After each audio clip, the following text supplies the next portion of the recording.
کردیم در سرزمین فلسطین کودتایی به صاحب 3 ساله مسلمان بمباران شدند، اما ما خاموشیم.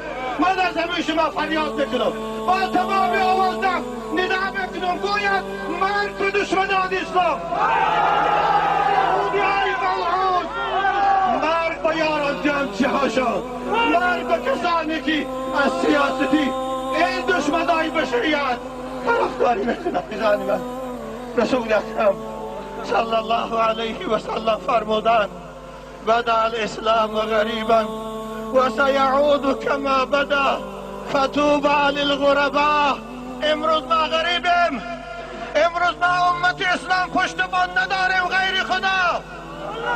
و گفتی 3 شب پیشتر رسانه های اخباری جهانی یهودیت ملعون باز کریکاتورهای نوه را برای تمسخر پیغمبر شما کشیدن و اکرانهای تلویزیون پیشنهاد کردند.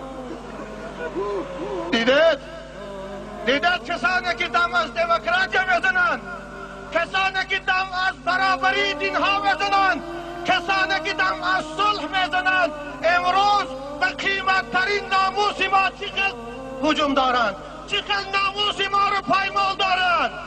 دیدید؟ ما خاموش هستیم.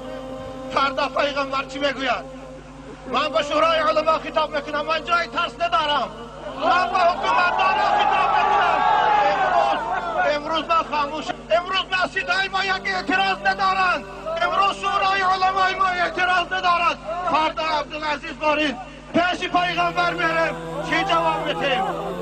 گفتی حضرتی علامه اقبال ننالم من زکس، ننالم من زکس، می نالم از خش که ما لایق قدریتون نبوده. یا رسول الله ما لایقی امتیتون نداشتیم، اما معلصف با وجود این امت پروردگارا به حرمتش انبوهی زیادی از عاشقان خدا و رسول جمع شدیند برای مرگ بندی تو، برای مرگ یکی از داعیان تو، برای مرگ یکی از پیشوایان دین جمع شدیند. پروردگارا به حرمت اینها اسلام عزیز در روی جهان غالب گرد، قانون اسلام در تمام عالم حاکم گرد. پروردگارا دشمنان اسلام خواه داخلی باشد